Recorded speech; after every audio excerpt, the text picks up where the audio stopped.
제2의 그리스도라 불리는 성 프란치스코는 1182년 이탈리아 움브리아 지방 아시시에서 부유한 포목상인 아버지 피에트로 베르나르도네와 어머니 조반나 삐까에게서 태어났습니다. 삐까 부인은 아기는 아름다운 침대가 아니라 외양간 집 위가 아니면 아기를 낳을 수 없다는 순례자의 말대로 외양간에 가자 진통이 시작되었고 아기를 낳았다고 합니다. 프란치스코라는 이름은 무역을 하던 그의 아버지가 프랑스를 좋아하여 붙여진 이름입니다.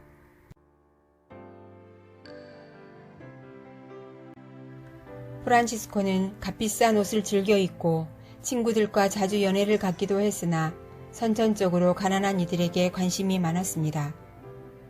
프란치스코는 당시의 젊은이들처럼 교육과 훈련을 받았으며 부유한 상인이나 기사가 되는 법으로 신분 상승을 꿈꾸고 있었습니다. 1202년 페루지아와 아시시 사이에 전쟁이 발발하자 프란치스코는 기사가 되고자 전쟁에 참가하였지만 아시시의 패전으로 포로가 되고 말았습니다. 1년간의 포로 생활에서 풀려나 아시시로 돌아온 프란치스코는 포로 생활로 얻게 된 병이 회복될 즈음 가끔 산책을 하곤 하였는데 예전에는 그냥 지나쳤던 것들이 이제는 달리 보이며 자연경관에 사로잡히곤 하였습니다. 어느 날 밤 프란치스코는 환시를 보게 되었는데 아버지의 가게 안에 수많은 전쟁 장비들이 가득 차 있었고 이 장비들은 너의 병사들을 위한 것이다 라는 목소리를 듣게 되었습니다. 그러나 그때는 그 환시의 의미를 정확하게 이해하지 못했습니다. 1205년 다시 기사의 꿈을 안고 아플레아로 입대하러 가던 중에 스폴레토에서 또 다른 목소리를 듣게 되었습니다. 주인을 선택하는 것이 좋으냐, 종을 선택하는 것이 좋으냐. 물론 주인입니다 하고 그가 대답하자 그런데 너는 왜 종을 섬기려 하느냐 하고 다시 물으셨습니다. 주님, 제가 어떻게 하면 되겠습니까? 하고 묻자 고향으로 돌아가라. 거기에서 내가 할 일을 알려주겠다 라는 음성이 들려왔고 그는 기쁜 마음으로 즉시 고향으로 되돌아왔습니다. 고향에 돌아온 프란치스코는 하느님의 뜻을 알기 위해 아시시 근교의 동굴에 들어가 통해의 눈물을 흘리며 기도하는 날이 많아졌습니다. 그러던 어느 날 아시시로 돌아오던 중 우연히 나병 환자를 만났는데 이전에는 역겨움 때문에 본능적으로 피하던 그가 곧바로 말에서 내려와 입맞춤을 하며 자선을 베풀었습니다. 훗날 프란치스코는 유언에서 이날의 체험을 이렇게 말합니다. 주님이 나 프란치스코 형제에게 이렇게 회개 생활을 시작하도록 해주셨습니다. 내가 제중에 있었기에 나병 환자들을 보는 것이 나에게는 너무나 역겨운 일이었습니다. 그런데 주님 친히 나를 그들에게 데리고 가셨고 나는 그들 가운데서 자비를 베풀었습니다. 그래서 내가 그들한테서 떠나올 때에는 역겨웠던 바로 그것이 내게 있어 몸과 마음의 단맛으로 변했습니다. 그리고 그 후 얼마 있다가 나는 세속을 떠났습니다.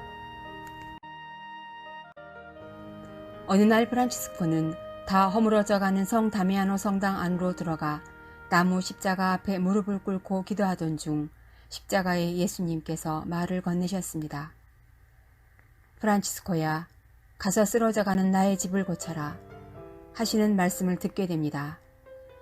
이 말씀에 따라 프란치스코는 3개의 성당을 수리하였고 그 후 이 말씀이 교회를 영적으로 고치라는 소명임을 깨닫게 되었습니다. 성당을 수리하기 위해 자신의 재산을 탕진하고 있다는 사실을 알게 된 프란치스코의 아버지는 매우 화가 나서 아들을 시법원과 교회에 고소하였습니다. 군중 앞에 서게 된 프란치스코는 아시시 주교와 군중 앞에서 지금까지 나는 피에트로 베르나르도네를 나의 아버지라고 불러왔습니다. 지금 나는 그에게서 받은 돈과 옷을 돌려줍니다. 이제부터 나는 하늘에 계신 유일하신 아버지 한 분만을 섬길 것입니다. 하고 말하였습니다. 주교는 그에게 망토를 둘러주며 십자가를 걸어주었습니다. 그 후 프란치스코는 나병 환자들에게 가서 하느님을 위해 성의를 다하여 시중을 들면서 함께 살았습니다. 온갖 썩은 것을 씻어주며 상처와 고름도 깨끗이 닦아주었습니다. 그때부터 그는 자기 자신을 더욱 천하게 여기기 시작했고 가난한 이들을 위해 자기 자신을 송두리째 내주었습니다. 1208년 성 마티아 사도 축일날 프란치스코는 천사들의 성 마리아 성당에서 그리스도의 제자들은 금도 은도 소유해서는 안 되고 길을 떠날 때 식량 자루도 돈지갑도 빵도 지팡이도 가져서는 안 되며 신발도 두 벌의 옷도 가져서는 안 되고 하느님 나라와 회개를 선포해야 한다는 복음 말씀을 듣게 됩니다. 그는 이것이 바로 내가 찾던 것이다. 이것이 바로 내가 원하던 것이다. 이것이 바로 내 온 정성을 기울여 하고 싶어 하던 바다 하며 기뻐 외쳤습니다. 하느님의 부르심을 확실히 깨닫게 된 프란치스코는 사람들을 회개의 길로 초대했습니다. 이 무렵에 프란치스코와 같은 생활을 하고자 하는 첫 동료들이 그에게 왔습니다. 동료 2명과 함께 하느님의 뜻을 알기 위해 성 니콜라오 성당의 미사에서 영성 채우 그들은 성서를 3번 펼쳤습니다. 첫 번째로 내가 완전한 사람이 되려거든 가서 너의 재산을 팔아 가난한 이들에게 주어라. 그러면 내가 하늘에서 보물을 차지하게 될 것이다. 그리고 와서 나를 따라라는 마테오복음 19장 21절의 말씀이 펼쳐졌으며 두 번째로 길을 떠날 때에 아무것도 가져가지 마라. 지팡이도 여행 보따리도 빵도 돈도 요보로도 지니지 마라는 누가복음 9장 3절의 말씀이 펼쳐졌습니다. 마지막으로 누구든지 내 뒤를 따라오려면 자신을 버리고 제 십자가를 지고 나를 따라야 한다는 마테오복음 16장 24절의 말씀을 듣고 나서 그는 우리가 해야 될 일과 미래의 우리 형제들이 해야 될 일을 보십시오. 나의 형제들이여 하고 외쳤습니다.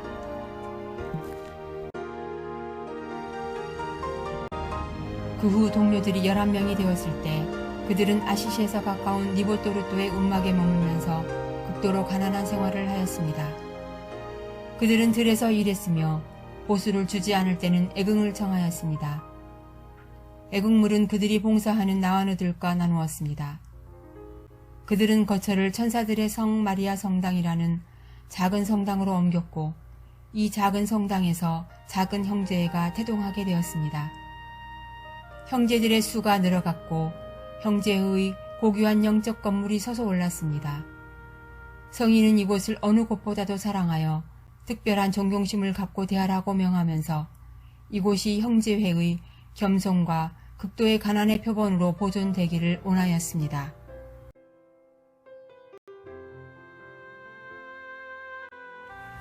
동료들이 늘어나자 형제들의 구체적인 생활 양식이 있어야 했습니다.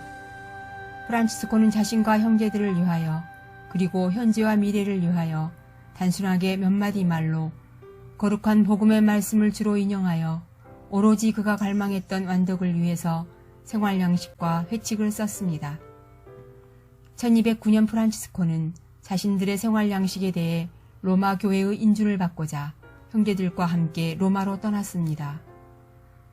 프란치스코를 만난 인노첸시오 3세 교황은 그날 밤 꿈을 꾸게 되었는데 교회의 머리이자 어머니인 라테라노 대성당 건물이 넘어지려고 하는데 갑자기 가난한 수도자 한 명이 달려와서는 그의 어깨로 교회를 떠받쳐 바로 세우는 것이었습니다. 교황은 그가 바로 프란치스코임을 알아보았고 프란치스코와 동료들을 불러 구두로 회칙을 인준하고 삭발례를 베풀어 주었습니다. 이로써 형제들은 설교를 시작할 수 있게 되었습니다. 프란치스코를 따르려는 사람들은 남녀노소, 기혼, 미혼을 구분하지 않았습니다.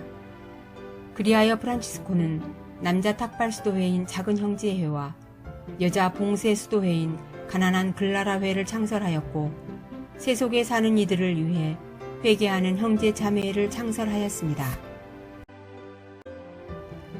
몇 가지 갈등과 병약함 때문에 프란치스코는 1220년 총회에서 총장직을 사임하고 기도 생활에 몰두하며 형제회의 영적 지도자로서만 남았습니다. 1224년 9월 프란치스코는 나베르나에서 기도하던 중에 주님의 오상을 받았습니다. 그는 이제 십자가에 못 박히신 그리스도의 살아있는 상이 된 것입니다. 오상으로 인한 아픔에도 불구하고 그는 여전히 이탈리아 중부지방을 두루 돌아다니며 설교했고 사람들은 그를 살아있는 성인으로 여겨 공경과 칭송을 아끼지 않았습니다. 오상을 받은 프란치스코는 갖가지 질병으로 몹시 쇠약해져 있었습니다. 제자들은 의사의 치료를 권유하였으나 프란치스코는 이를 거절하고 성 다미아노 성당으로 갔습니다. 1225년 여름 이탈리아의 눈부신 태양이 프란치스코의 눈병에는 결코 도움이 되지 못했고 그는 한동안 시력을 잃은 듯 했습니다. 프란치스코는 오랜 질병과 고통으로 쉴 수가 없었습니다. 이렇게 비참하고 암울한 병고 중에 그의 결작품인 태양의 노래가 나오게 되었습니다.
(1226년) 봄 프란치스코는 시에나에서 죽음이 다가옴을 느끼고 자신의 간곡한 당부를 받아쓰게 했습니다. 형제들에게는 사랑을, 가난 부인에게는 충실을, 교회의 고유 장상들과 성직자들에게는 존경과 순종을 실천하라며 형제들을 축복했습니다. 프란치스코는 더없이 사랑했던 포르지운꿀라로 가길 원했고 거기에서 유언을 받아쓰게 했습니다. 그리고 10월 3일 저녁 포르지운꿀라에서 요한복음의 순환기를 읽어달라고 한 그는 나는 내 할 일을 다 하였습니다. 그리스도께서 여러분에게 할 일을 가르쳐 주시기를 빕니다 하면서 자신의 알몸을 땅바닥에 눕히게 하고는 죽음 자매를 거룩하게 맞이하셨습니다. 프란치스코가 죽음 자매를 맞은 후 2년 뒤인 1228년 7월 16일 교황 그레고리오 9세에 의해 성인 품에 올랐습니다. 성 프란치스코의 위에는 성 지오르지오 성당에 잠시 묻혔다가 1230년 지금의 성 프란치스코 대성당으로 이장되셨습니다.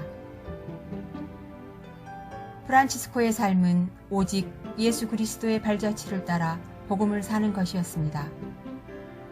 그리스도처럼 가난하였고 그리스도처럼 복음을 선포했으며 무너져가는 교회를 새롭게 건설하였으며 마침내 오상 성은으로 그리스도와 한 몸이 되었고 죽음까지도 벌거벗은 그리스도를 따랐던 프란치스코를 사람들은 제2의 그리스도라고 부릅니다.